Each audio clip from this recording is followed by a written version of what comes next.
একে চন্দ্র চাঁদ একটা, দুইয়ে পক্ষ, পক্ষ কয়টা? দুইটা, কৃষ্ণপক্ষ আর শুক্লপক্ষ। তিনে নেত্র, তিনটে নয়ন। চারি বেদ, চারটি বেদ, ঋগ্বেদ, সামবেদ, যজুর্বেদ, অথর্ববেদ। আর পাঁচে পেশা পেশা পাঁচে পেশা, পাঁচে পঞ্চবান। কি কি? মদন, মাদন, মোহন, শোষণ, স্তম্ভন। এসে পাঁচটি বান। এই বান পাঁচটি সৃষ্টিকর্তা ব্রহ্মা মদনকে দিয়েছিলেন। একটু কথা শুনুন মা। তো মদন বলছে, বাবা আমি কি বাচ্চা ছেলে নাকি যে বান দিয়ে আমি গাছের আম পারবো? ও মদন, এ যে কোনো বান নয়, এই বান তুই যার উপর নিক্ষেপ করবি সেই তোর বশ্যতা স্বীকার করবে, মানে তোর অধীনে চলে আসবে। এই মদনে কিন্তু কাম, কামদেবের নামই হলো মদন। বাবা বানগুলো কেমন কাজ করে আগে তোমাকে মেরে পরীক্ষাটা তাহলে করে নি। মানে বিশ্বাস হচ্ছে না? যেই না বান নিক্ষেপ করেছেন, মদন কামে জর্জরিত হয়ে গিয়ে তারই কন্যা সন্ধ্যা দেবীর রূপে আকৃষ্ট হলেন। বাবা হয়ে নিজের কন্যার দিকে যখন কাম চোখে তাকিয়েছেন, সন্ধ্যার দেহ ছিল সোনার মতো উজ্জ্বল চকচকে, পুড়ে কালো কয়লার মতো রং হয়ে গেল।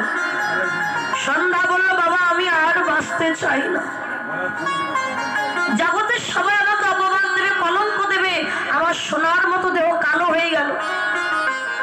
ব্রহ্মার যখন জ্ঞান ফিরে এসেছে, ব্রহ্মা বলল, মা তুই কাঁদিস না, এতে আমার কোনো দোষ নেই মা। ওই মদন আমার উপর বান নিক্ষেপ করেছিল বলে আজকে আমার এমন দশা হয়েছে। আমি তোর পিতা, আমি তোকে আশীর্বাদ দিলাম। আজ তোর দেহটা যে কালো হয়ে গেল, আজ থেকে যেসব ভক্ত ভক্তিমতী মায়েরা সন্ধ্যাবেলা তোর নামে একটা সন্ধ্যা প্রদীপ জ্বালিয়ে তোর অন্ধকারকে নাশ করে দেবে, আমার আশীর্বাদে তাদের জীবনও আলোকিত হয়ে যাবে। সন্ধ্যাবতী আপনারা দেন না মা? সন্ধ্যাবেলা সন্ধ্যা কেমন দেখতে হয় মা? যখন সন্ধ্যা হয় কেমন? কালো না, অন্ধকার। এই হলো সেই সন্ধ্যা যার দেহটা কালো হয়ে গিয়েছে। তা আপনারা বলবেন আমরা সন্ধ্যাবাতি প্রত্যেক দিন দেই, করে আমাদের জীবনটা আলোকিত হচ্ছে না। হবে কি করে মা? আজকে সন্ধ্যা দিচ্ছি, কালকে দিচ্ছি, পরশু দিন বলছে আরে খুকি মা আজকে সন্ধ্যাবাতি তুই একটু দিয়ে দে, আমি তো সিরিয়ালটা দেখে নি। পরশুদিন কে দেবে? পরশুদিন তোর বাবা দেবে। তুই তো সন্ধ্যাবাতি দিয়ে দে, আমি সিরিয়ালটা দেখে নি। মানে পূজার চাইতে সিরিয়ালটা গুরুত্বপূর্ণ বেশি। তার জীবন আলোকিত হবে। দ্বিতীয়বার নিক্ষেপ করেন দেবরাজ ইন্দ্রের উপরে। ইন্দ্র বাণে জর্জরিত হয়ে তার পত্নী অহল্যা শরীরকে হরণ করেছিলেন। তৃতীয়বার নিক্ষেপ করলেন চন্দ্রদেবের উপরে। চন্দ্রদেব বাণে জর্জরিত হয়ে তারই বুড়ো পত্নী তারা দেবীর উপরে আকৃষ্ট হয়েছিলেন। চতুর্থবার নিক্ষেপ করেছিলেন ভোলা মহেশ্বরের উপরে। সমুদ্র মন্থনের কালে যখন সমুদ্র মন্থন হয়েছিল, দেবতাগণ অসুরগণ মন্থন করেছিলেন, অনেক কিছু উঠেছিল। সে তৈরাগত, ধনন্তরী, পারিজাত পুষ্প, গরল, গরল মানে বিষ। ভোলানাথ দেখলেন এই বিষ যদি জগতে ছড়িয়ে দিই, জগৎ ধ্বংস হয়ে যায়। তাই বিষ নিয়ে ভোলানাথ নিজে পান করলেন। কোনো কিছু সেবা করলে আগে উদরে যায়, কিন্তু ভোলানাথের কণ্ঠে বেঁধে থাকলো সেই বিষ। বিষকে যেতে বললেন, বিষ তুমি যত জ্বালা দেবে, যন্ত্রণা দেবে, তুমি এখানে দাও, কিন্তু এর নিচে যেও না। কেন জানো বিষ? আমার হৃদয়ে গো আমার হৃদয়ে গো হৃদয়ে গো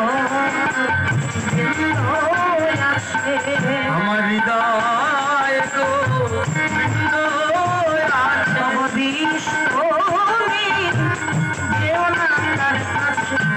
হৃদয়ে গো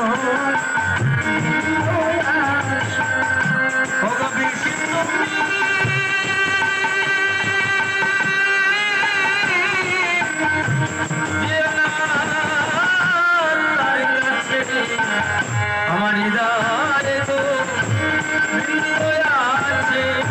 ভোলানাথ সমুদ্র মন্থনের কালে মোহিনী বেশ ধরে গোবিন্দ রূপে আকৃষ্ট হয়েছে।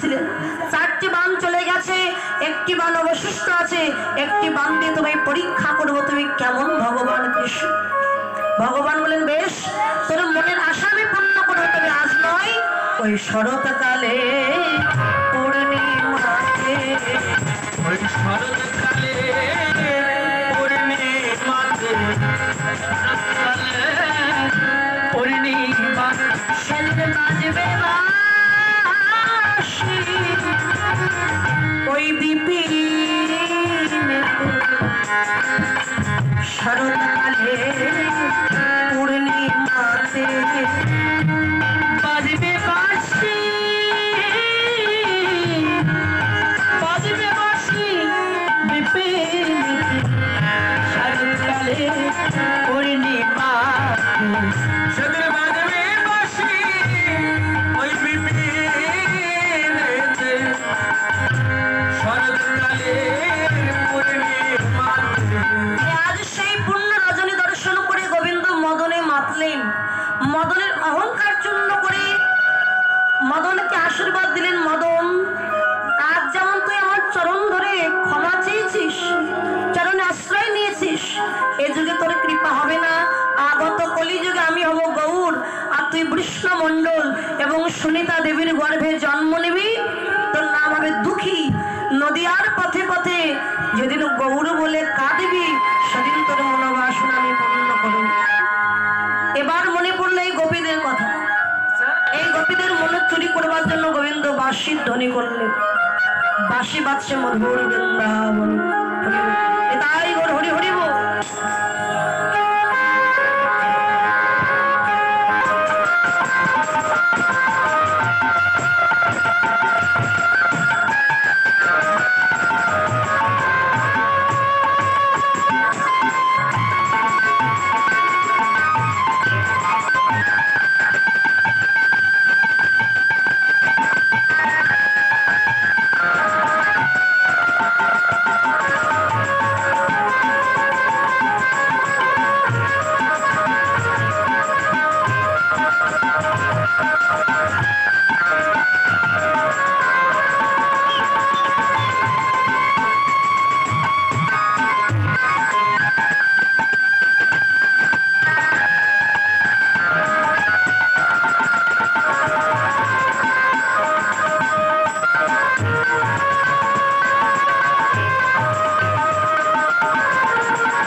যাদের শোনার মতো কান আছে একমাত্র তারাই শুনতে পেয়েছে।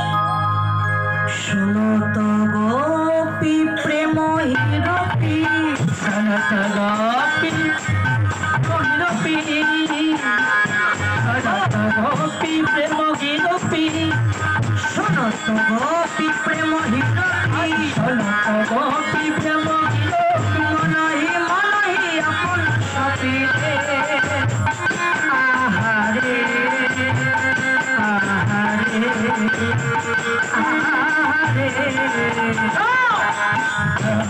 গোপী প্রেম হিরপি, মনহি মনহি আপন সপি সপি আহা আহা